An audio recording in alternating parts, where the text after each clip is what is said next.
ज्या भूमीवरती 27 एप्रिल 2025ला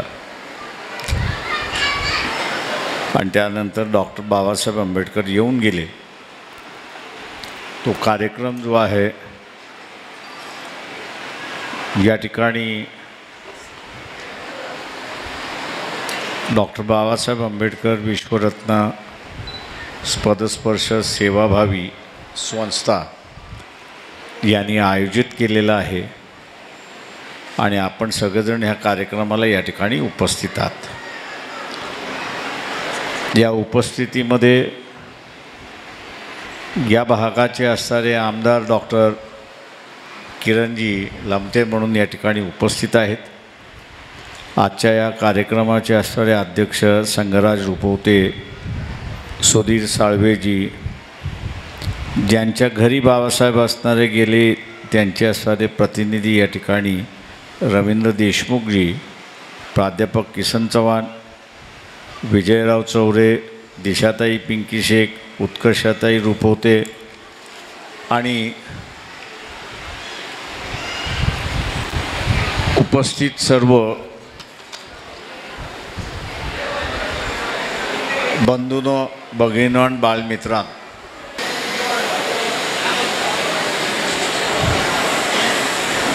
आजचा असणारा काळ जो आहे तो फार कठीण आहे। आपण सगळेजण म्हणतो की राजकारणी बिघडले, पण त्याच्याच बरोबर आपण कधी स्वतःला विचारत नाही की मी बिघडलो आहे की नाही।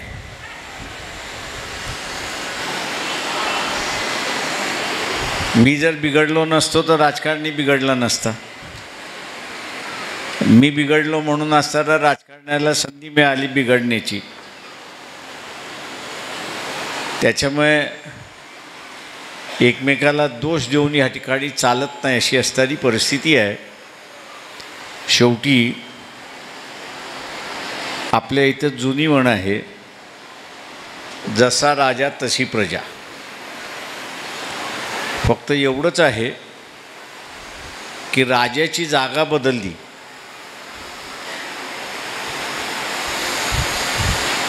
राजाची जागा बदलली, मतदार हा राजा झाला आणि मतदार हा राजा झाला असेल, तो ज्या पद्धतीने वागणार त्याच पद्धतीने त्यांनी निवडून दिलेला प्रतिनिधी वागेल। त्याच्यामध्ये बदल काही आहे। त्याच्यामुळे असणारं आज अनेक जण बऱ्याच गोष्टींबाबतीत या ठिकाणी बोलत असतात आणि चिंताही व्यक्त करत असतात। तेव्हा ही जी चिंता आहे, या चिंतेच्या संदर्भातच मी आपल्याशी या ठिकाणी बोलणार आहे। चिंता कोणाची आहे तर पहिल्यांदा असणारं या देशामधल्या बेरोजगारांची।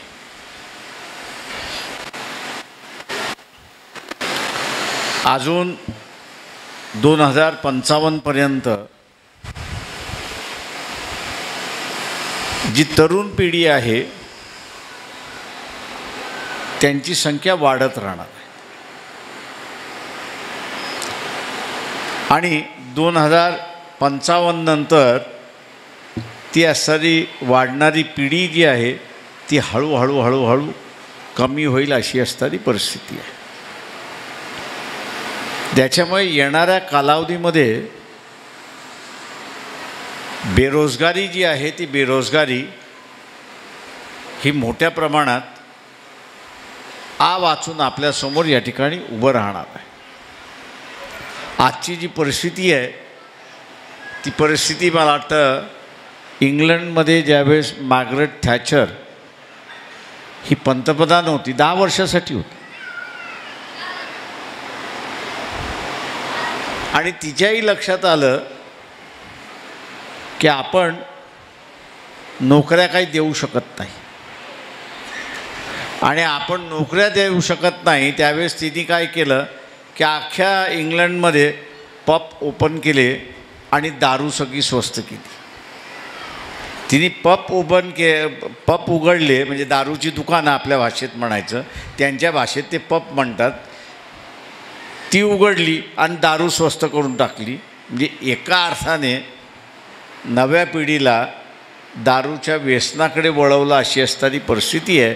आणि ते तिला शक्य झालं याचं कारण ते सोशल सिक्युरिटी त्या ठिकाणी देत होते. म्हणजे त्यांना चोऱ्या माऱ्या कराव्या लागत नव्हतं दारू पिण्यासाठी किंवा इथं असताना जगण्यासाठी. सोशल सिक्युरिटी होती आणि म्हणून तिला कंट्रोल करता आलं. आज भारताची परिस्थितीसुद्धा तीच आहे. दारूच्या ऐवजी इथे आज दोन गोष्टी वाटल्या जातात की ज्या बाबासाहेबांनी सांगितल्या होत्या की इथे होता कामा नये, आपण त्याला हात घालता कामा नये. या देशातला ज्याला आपण हजारो वर्षाची गुलामी आपण म्हणतो, त्या गुलामीची कारणं बाबासाहेबांनी सांगितली की इथे असणारा जात आणि धर्म या दोन गोष्टीला आपण प्राधान्य दिलं. आणि जात आणि धर्म या दोन गोष्टीला प्राधान्य दिल्यामुळे आपण असणारा पारतंत्र्यात गेलो. मग ते मोगलांचं राज्य असेल, ख्रिश्चनांचं राज्य असेल, इतर कोणाचं असेल, मिळवलेलं स्वातंत्र्य हे जर टिकवायचं असेल तर धर्म आणि जात हा माणसाचा व्यक्तिगत भाग राहिला पाहिजे. तो चळवळीचा आणि देशाचा विषय होऊ नये अशी असणारी परिस्थिती आहे. आणि आज आपण बघतोय की नेमकं देशामध्ये जात आणि धर्म याला प्राधान्य आले अशी असणारी परिस्थिती आहे. आणि त्याच्यामध्ये तारुण्य जे आहे ते उद्ध्वस्त केला जाते अशी असणारी परिस्थिती आहे. म्हणून म्हटलं की मार्गरेट थॅचरने तिथल्या तारुण्य उद्ध्वस्त करण्यासाठी दारूची दुकानं उभी केली. आपल्या इथल्या सरकारने या नव्या पिढीचं तारुण्याचं असणारं आयुष्य उद्ध्वस्त करण्यासाठी धर्म आणि जात याचा असणारा वापर करून त्याचं आयुष्य उद्ध्वस्त केलं जाते अशी असणारी परिस्थिती आहे. मी आमदार बसलेले त्यांना विनंती करणार आहे, इतर काय होतंय ते सोडून द्या, पण तुमच्या मतदारसंघातल्या TPच्या बजेटचे मालक तुम्ही आहात. आणि एक नवीन व्यवसाय म्हणा किंवा अर्थव्यवस्था म्हणा ही तुमच्या मतदारसंघामध्ये तुम्ही असंच सुरुवात करू शकता आणि देशाला एक नवं अर्थव्यवस्थेचं असणारं चित्रण तुम्ही करू शकता. कुठलं आहे की इथे भात होतो, जुन्या मोठमोठ्या राईस मिल्स आहेत, त्याची काय गरज आहे? आज त्याची काही गरज नाही. टेक्नॉलॉजी बदलली. टेक्नॉलॉजी बदलल्यानंतर दिवसाला 2 टन ग्राइंडिंग करणारी सुद्धा राईस मिल आली.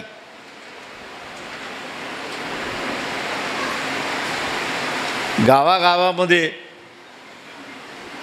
या राईस मिल तुम्ही उभ्या केल्या तर रोजगारही तिथे उपलब्ध होतो. आणि ग्रामीण भागामध्ये ज्याची आज कमतरता आहे, उद्योजकाची जी कमतरता आहे, तुम्ही त्या निमित्ताने ती असणारं कमतरता त्या ठिकाणी भरून काढू शकता. आणि या देशामधलं एक नवं आयाम आपण सुरुवात करू शकता, हे एक लक्षात घ्या. मी आपल्यासमोर याच्यासाठी मांडलं की तुम्हाला मान्यता घेण्यासाठी महाराष्ट्र शासनाकडे जाण्याची गरज नाही. तुम्हाला स्वतःहून असणारं ते करता येतं आणि ते आपण करावं. आणि ह्या महाराष्ट्राला रोजगार निमित्त एक नवं मॉडेल आपण असं उभं करावं, ही माझी आपल्याला असणारं विनंती आहे. शेवटी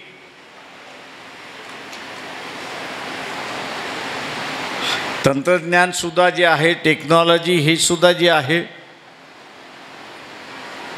हे तुमच्या गरजेनुसार तुम्हाला करावं लागतं. तुमच्या गरजेनुसार करावं लागतं. आज विदेशामध्ये रोबोट आलेत. विदेशामध्ये रिबोट का आले? तर माझं एक उदाहरण देतो तुम्हाला. 95-96 ते 2003 पर्यंत मला अनेक वेळा असणारा अमेरिकेला किंवा असणाऱ्या जिनिवाला जावं लागायचं युनायटेड नेशनच्या बैठकींमध्ये. माझ्याबरोबर 15-15, 20-20 जण असायची.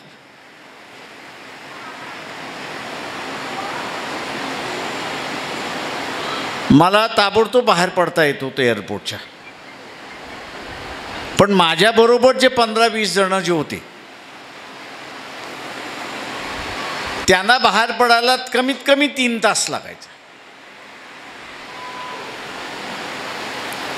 तेव्हा मी एकदा त्या अधिकाऱ्याला विचारलं, अरे बा आता आमची असं 8वी फेरी आहे आणि 8वी फेरी झाल्यानंतर सुद्धा तुला ह्या लोकांवरती विश्वास नाही आहे. तो म्हटलं, साहेब आम्ही ह्या लोकांना त्रास देतो का? तो म्हटलं, तुम्ही त्रास देत नाही, त्यांना चहा पास्ता बिस्किट देता, खायला देता, जेवायला देता, सगळं काही करताय, पण म्हटलं 3 तास बसवताय का? किंवा 3 तास तुम्ही बसवताय का? म्हटलं ह्याचं तर मला कारण सांगा. ते म्हटले, खरं कारण सांगू खोटं कारण सांगू? ते म्हटले, खोटं कारण सांगायचं असेल तर आम्हाला बॅग तपासायला त्यांची वेळ लागली. तर म्हटलं त्यांच्या बॅगेमध्ये काही नसेल, पुस्तकं आहेत, अमुक असतील, कपडे असतील, लत्ते असतील, दुसरं काही नसणार आहे. आणि म्हणून ते म्हटलं, खोटं नाही बोलू, खरं सांगतो आम्ही फक्त तुमच्याबरोबर येणारे जे लोक आहेत त्यांना थांबवत नाही, तर आम्ही उरलेल्यांना सुद्धा थांबवतो. म्हटलं का? ते असं म्हणाले की आमच्या इथे असणारा तरुण पिढी आता कमी होत चाललेली आहे.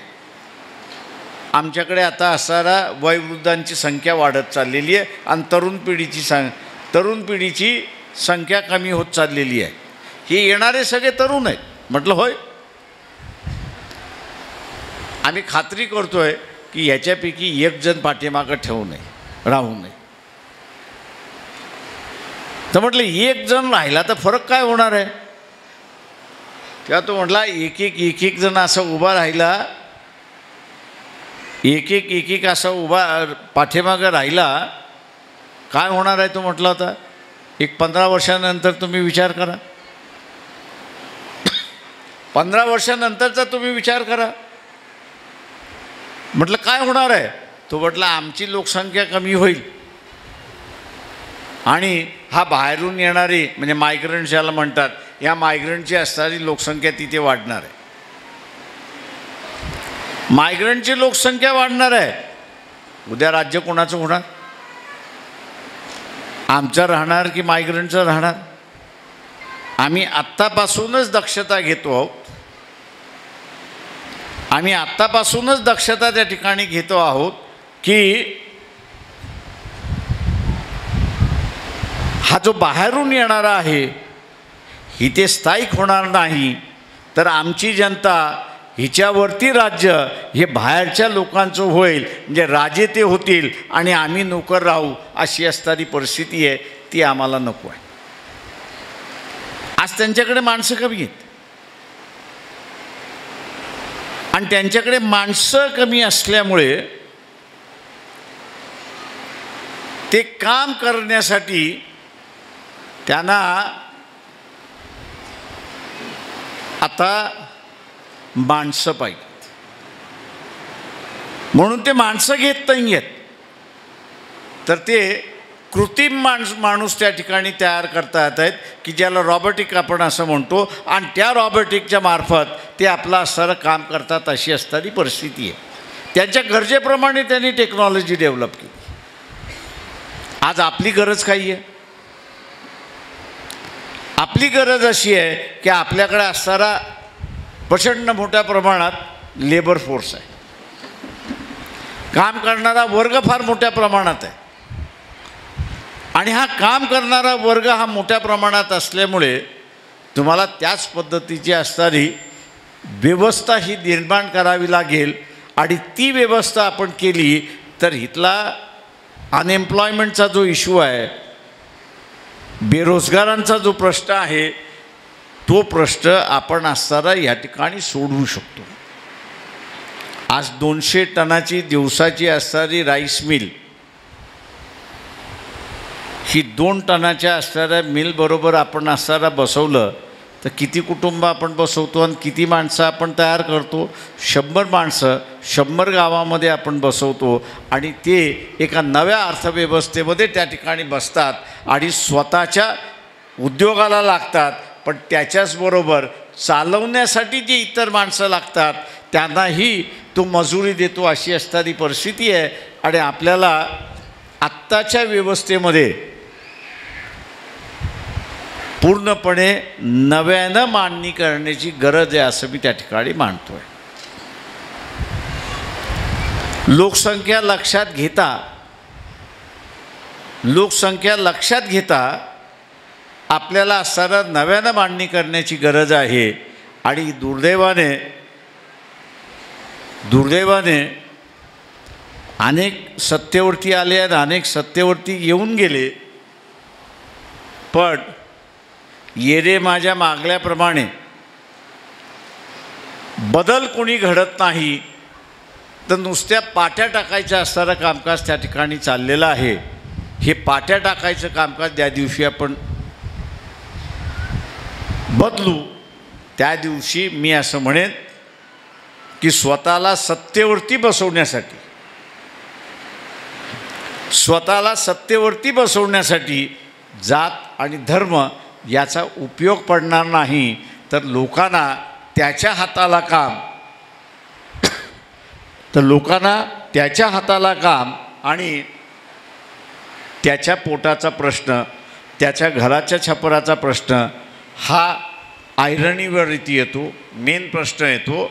आणि लोक त्याच्यावरती मतदान करायला सुरुवात झाली तर आज जी परिस्थिती आपली आहे ती परिस्थिती कदाचित झाली नसती.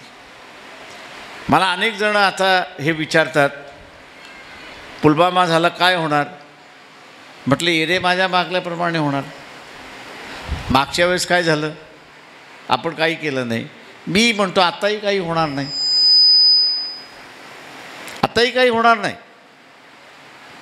टी व्हीवरनं, सोशल मीडियावरनं, यूट्यूबवरनं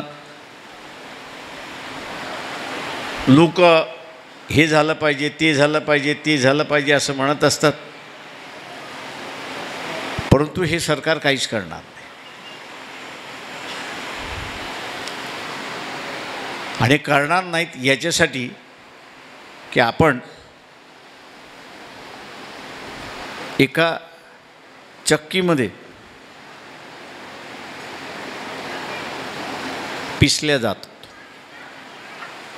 उलट्या बाजूने चालवण्याची आपल्याला असणारा सवय आहे. आणि उलट्या बाजूने चालवण्याची सवय नसल्यामुळे मी काय केलं पाहिजे याचंच त्या ठिकाणी अंदाज येत नाही आणि त्याच्या संदर्भातली भूमिका घेता येत नाही. एका ठिकाणी बाबासाहेबांनी बुद्धाचं असणारं अहिंसेचं जे आहे तत्त्व ते स्पष्ट करताना त्यांनी असं म्हटलं की बुद्धाने हिंसा ही पूर्णपणे नाकारली नाही.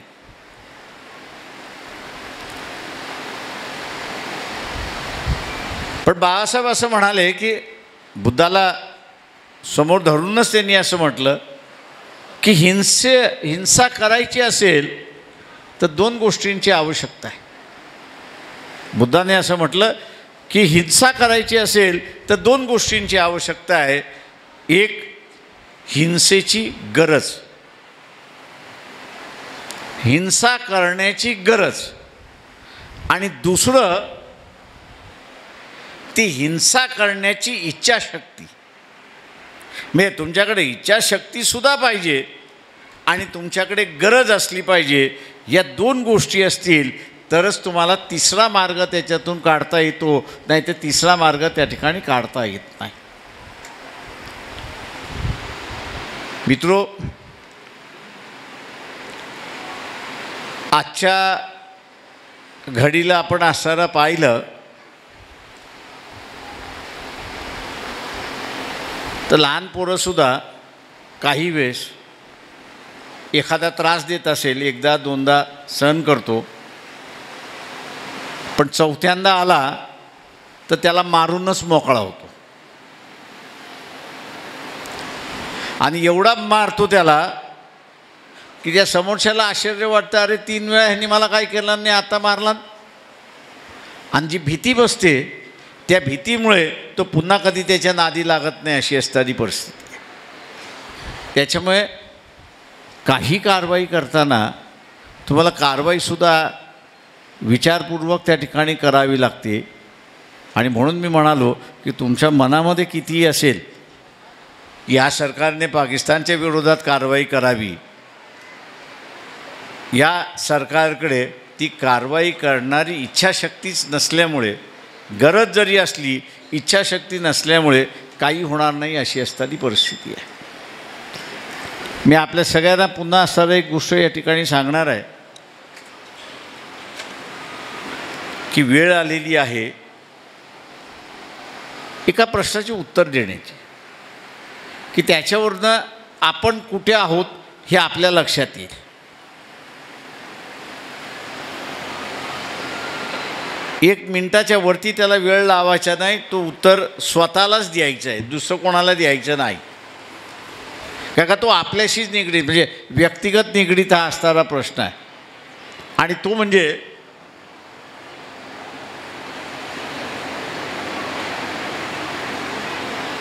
जे काही नेते आहेत राजकीय पक्षांचे,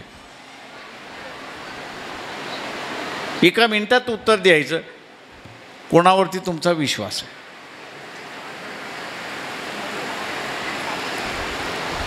मी अनेक चेहरे बघतोय विचार करायला लागलेले आहेत. याचा अर्थ असा आहे की ज्या काही कोलांट्या उड्या मारलेल्या आहेत किंवा ज्या काही भूमिका घेण्यात आलेल्या आहेत, त्या भूमिकेमुळे याच्यावरती विश्वास ठेवू की त्याच्यावरती विश्वास ठेवू, हे माझ्याच मनामध्ये द्वंद्व चाललेलं आहे. हे माझ्या मनामध्येच द्वंद्व चाललेलं आहे.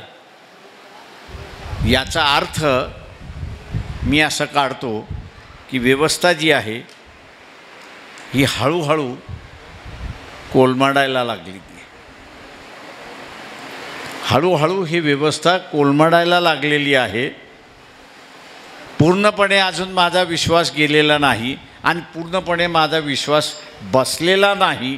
तो कधी आणि केव्हा उडेल हे सांगता येणार नाही. आणि ज्या दिवशी हा विश्वास उडाला त्या दिवशी बाबासाहेब जसं म्हणाले होते की a nation without a statesman, एक राष्ट्र नेत्याच्या बिना किंवा एक राष्ट्र पक्षाच्या बिना हे संघटित राहू शकत नाही, एकत्र राहू शकत नाही. आणि मिळवलेली सत्ता जी आहे किंवा स्वातंत्र्य जे आहे तेही अबाधित राहील का, याच्याबद्दलची असणारी शंका त्यावेळेस व्यक्त करण्यात आली. आत्ताचा जो धोका आहे तो वेगळा धोका आहे. उद्या येऊन चीन राज्य करेल, उद्या येऊन रशिया राज्य करेल, उद्या येऊन अमेरिका राज्य करेल किंवा पुन्हा इंग्लंड येऊन राज्य करेल, अजिबात नाही. आत्ताचं युद्ध फार वेगळं आहे. आपण फक्त बाबासाहेबांची वाक्य जी आहे ती वापरतो, पण त्याचा जो मतित अर्थ आहे त्या मतित अर्थाकडे आपण कधीच बघत नाही. बाबासाहेब काय म्हणाले होते की यापुढे pen will be mightier than sword, म्हणजे पेनाची ताकद ही तलवारीपेक्षा फार मोठी असेल.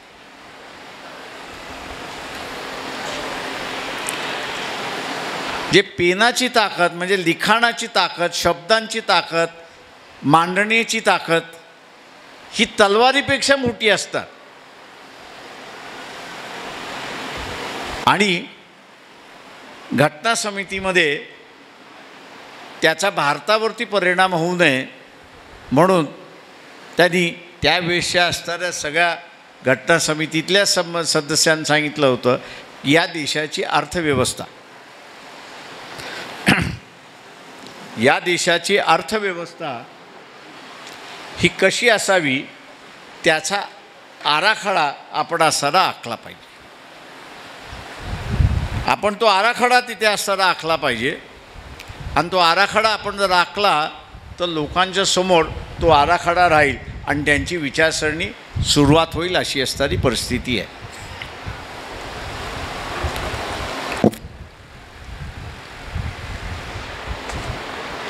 आता इथे बरेच सरकारी अधिकारी आहेत, वेगवेगळे अधिकारी आहेत.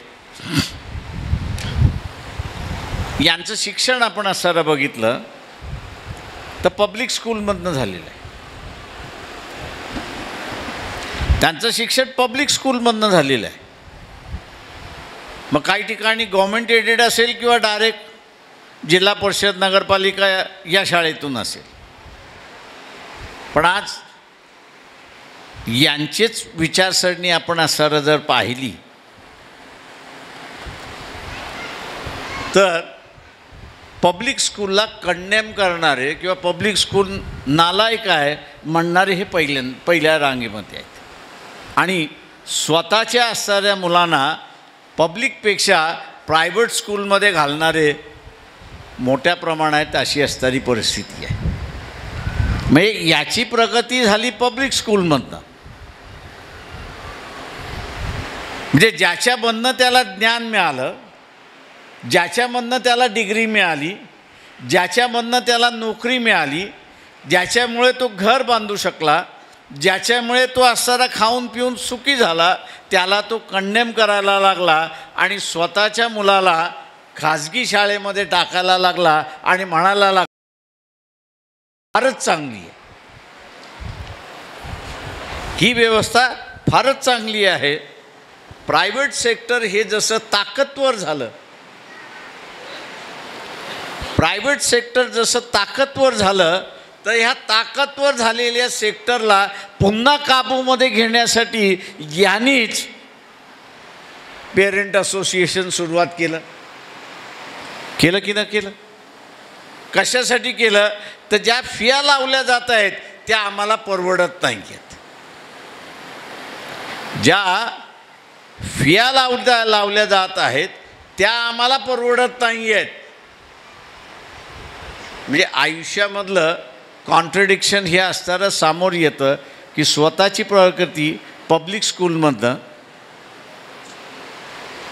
स्वतःची प्रगती ही पब्लिक स्कूलमधनं, पण माझी विचारसरणी पब्लिक स्कूल नंतर काय होते तर प्रायव्हेटायझेशन होते. माझी विचारसरणी ही प्रायव्हेटायझेशन होते. हा बुद्धिबळाचा खेळ आहे असं मी त्या ठिकाणी मानतो. हा जो आहे बुद्धिबळाचा खेळ आहे. आत्ताच्या असणाऱ्या ह्याच्यामध्ये बाबासाहेबांनी जे म्हटलं की उद्या पेनाची ताकद त्या ठिकाणी चालेल, तेव्हा तुमच्या मेंदूवरती काबा, तुमच्या मेंदूने विचार काय केला पाहिजे, तुमचा मेंदू ह्यांनी कसला पुरस्कार केला पाहिजे, ही सांगणारी यंत्रणा आता जिवंत झालेली आहेत. आणि या झालेल्या यंत्रणा ज्या आहेत या यंत्रणा तुम्हाला डिक्टेट करतात आहेत. तुम्ही स्वतःला नाही डिक्टेट करत आहात. तुम्ही स्वतः ठरवत नाही आहेत की हे माझ्यासाठी चांगलं आहे की वाईट आहे. एका बाजूला खाजगीकरण मागतो आणि दुसऱ्या बाजूला मी असं म्हणतो की आरक्षण सुद्धा असलं पाहिजे. एका बाजूला खाजगीकरण सुद्धा मागतो आणि दुसऱ्या बाजूला मी आरक्षण जरी मागतो. म्हणजे माझीच कुठेतरी स्पष्टता नाही. कसली स्पष्टता नाही तर शासनाचा रोल, गव्हर्नमेंटचा रोल हा नेमका काय असावा? मदतगारीचा रोल असावा की नियंत्रण करणारा रोल असावा? म्हणजे मदतगार करणारा रोल असला पाहिजे की नियंत्रण करणारा रोल असला पाहिजे, याच्यामध्येच आपण निर्णय घेऊ शकलेलो नाही. मग तो आरक्षणवादी वर्ग असेल किंवा इथला असणारा शेतकऱ्यांचा वर्ग असेल किंवा इथला शेतकऱ्यांमध्ये, हे दोन मोठे सेक्टर आहेत असं मी त्या ठिकाणी मागतो. असंतोष या दोन्ही सेक्टरमध्ये झाला तर तुम्हाला देशभर असंतोष त्या ठिकाणी दिसतो. म्हणजे जे काही आता टॅरिफच्या संदर्भातला असणारा अमेरिकेने जो प्रश्न उपस्थित केला आहे, त्यांची मागणी काय आहे? त्यांची मागणी आहे की ॲग्रिकल्चर सेक्टर हा जो म्हणजे कृषी सेक्टर जे आहे हे आमच्या मालासाठी तुम्ही खुलं करा. म्हणजे आमच्या इथं जे काही पिकल्या जातंय, आमच्या इथं जे काही पिकल्या जातंय ते आता आम्हाला भारतीय बाजारामध्ये विकण्याची खुली परमिशन तुम्ही दिली पाहिजे. एक खुली परमिशन दिली पाहिजे. आणि तुम्ही देणार नसाल तर तुमच्याकडून आम्ही जे काही माल घेतोय त्याच्यावरती आम्ही असणारा 25% टॅक्स लावू. आपण सरळ म्हटलं पाहिजे, तुला 25 काय 50% लावायचा असेल लाव, पण ॲग्रिकल्चर सेक्टर आमचं आम्ही ओपन करत नाही.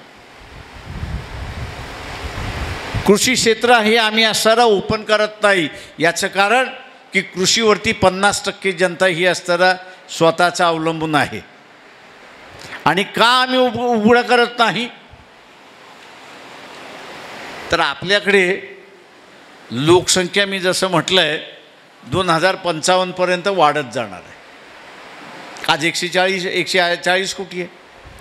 10 वर्षानंतर ती असणारी 150 कोटी होईल, ती 165 कोटीपर्यंत जाईल. आणि अमेरिकेची जनता आपण जर पाहिली की जी 22 कोटीवरची आहे, ती 22 कोटीवरची असणारी 18 कोटीवरती येणार आहे. म्हणजे अमेरिकेत काय होणार आहे, खाणारी तोंड कमी होणार आहेत आणि भारतामध्ये ते कमी होणार नाही आहे. आता अमेरिकेमध्ये खाणारी तोंड कमी झाल्यामुळे माल शिल्लक राहणार आहे. हा जो माल शिल्लक राहणार आहे हा जर उरलेल्या देशामध्ये कुठे विकत गेला नाही तर तो फेकून द्यावा लागेल, त्याचा उपयोग नाही आहे. आता हा जो फेकून देणारा माल जो आहे, फेकून देणारा माल जो आहे त्याला विकायचा असेल तर अमेरिकेने आता वेगवेगळ्या डावपेच तिथे अवलंबलेले आहेत आणि भारताला सांगतात आहेत की तुमचं कृषी विभाग जे आहे, कृषी डिपार्टमेंट जे आहे, ॲग्रिकल्चर डिपार्टमेंट जे आहे ते तुम्ही खुलं करा आणि आमचा माल त्या ठिकाणी असताना येऊ द्या. म्हणजे जो माल विकल्या जाणार नाही अमेरिकेमध्ये तो माल भारतामध्ये येणार. आता तो ज्या मालाला शून्य किंमत आहे, अमेरिकेमध्ये ज्या मालाला शून्य किंमत आहे त्या मालाला मला 50% जरी मिळालं तरी मी आनंदित आहे. म्हणजे जिथं मला काहीच मिळणार नव्हतं तिथे मला 50% मिळाले तरी मी आनंदित आहे. आणि भारतातल्या शेतकऱ्याला, आपल्या इथल्या शेतकऱ्याला त्या 50% बरोबर कॉम्पिटिशन करावं लागेल हे आपण लक्षात घ्या. 50% बरोबर त्याला कॉम्पिटिशन करावं लागेल. निर्णय हा तुम्हाला घेणं भाग आहे की हे कॉम्पिटिशन शेतकरी घेऊ शकतो का. हे कॉम्पिटिशन इथलं शेतकरी घेऊ शकतो का? माझं सरळ उत्तर आहे की नाही. का त्याचं प्रोडक्शन कॉस्ट त्याच्या तिथनं विकून निघालेला आहे. शिल्लक राहिलेला माल जो आहे तो शिल्लक राहिलेला माल तून त्याला पैसे कमवायचे आहेत, त्याच्यामुळे 50% मिळाले तरी तो आनंदित आहे आणि इथला भाव गडगडल्याशिवाय राहणार नाही अशी परिस्थिती आहे. आत्ताचं जे व्यवस्था आहे, चळवळ ही भावनिक असली पाहिजे का निश्चित असली पाहिजे त्याच्याबद्दल दुमत नाही. पण आत्ताचा जो कालखंड आहे त्या कालखंडामध्ये आम्ही परिस्थिती अनुसार वागणार की नाही हा महत्त्वाचा भाग आहे. परिस्थिती अनुसार आम्ही वागणार की नाही हा त्याच्यातला महत्त्वाचा भाग आहे. दुर्दैवाने मी असं म्हणेन की भारतातले राजकारणी 95 सालीसुद्धा फसले आणि आतासुद्धा फसणार अशी असणारी परिस्थिती आहे. 95 साली गॅट आलं तेव्हा बाजारपेठ खुली झाली. कसं बसं करून तिथे असणारा 5 वर्षानंतर काही जगात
साई दृष्टी नेत्रसेवा चष्माघर अकोले शहरातील सर्व अत्याधुनिक सुविधा उपलब्ध असलेले एकमेव अद्ययावत शोरूम म्हणजेच साई दृष्टी नेत्रसेवा चष्माघर। आमच्याकडे Titan, Fast Track, Puma, Oakley, Velocity, CK, Ray Ban, ID, Vogue, Police, Stepper, Scott, Carrera, Tommy Hilfiger, Killer, Crizal, Zeiss, Prime, Bronzer, Yash, Bausch and Lomb, Johnson and Johnson, Alcon आदी कंपन्यांच्या फ्रेम्स, सनग्लासेस, लेन्सेस व contact lenses योग्य दरात उपलब्ध। तसेच Titan company लेन्सेसचे एकमेव अधिकृत विक्रेते। आता अकोल्यात प्रथमच ऑटो मशीनद्वारे चष्म्याची रोबोटिक फिटिंग, प्रोग्रेसिव्ह चष्म्यासाठी डोळ्यांचे व चष्म्याचे अचूक मोजमाप करण्यासाठी जाईस कंपनीचे सॉफ्टवेअर असलेला ॲपल कंपनीचा टॅब, तज्ञ ऑप्टोमेट्रिस्ट कडून कॉम्प्युटरद्वारे डोळ्यांची मोफत तपासणी, डोळ्यांची मायक्रोस्कोपिक तपासणी, काच बिंदूचे अचूक निदान करण्यासाठी डिजिटल टोनोपेनद्वारे डोळ्यांचे इंट्राऑक्युलर प्रेशर मोजणे, पॅकीमीटरद्वारे बुबुळाची जाडी मोजणे, कॉन्टॅक्ट लेन्सेसच्या अचूकतेसाठी कॅरेटोमीटरद्वारे बुबुळाचं मोजमाप करणे आदी अत्याधुनिक सुविधा उपलब्ध असलेले अकोले शहरातील एकमेव चष्माघर। आपल्या अनमोल डोळ्यांच्या समस्येसाठी बिर्ला आय हॉस्पिटल नाशिक यांच्या माध्यमातून तज्ञ डॉक्टर दर गुरुवारी सकाळी 10:30 ते 3:30 पर्यंत साई दृष्टी नेत्रसेवा चष्माघर इथे उपलब्ध राहतील। आमचा पत्ता साई दृष्टी नेत्रसेवा चष्माघर, अकोले बस स्थानकाच्या मागील बाजूस, जय महाराष्ट्र हॉटेलच्या पाठीमागे, अकोले, तालुका अकोले, जिल्हा अहमदनगर। संपर्क 91 36 52 93 93।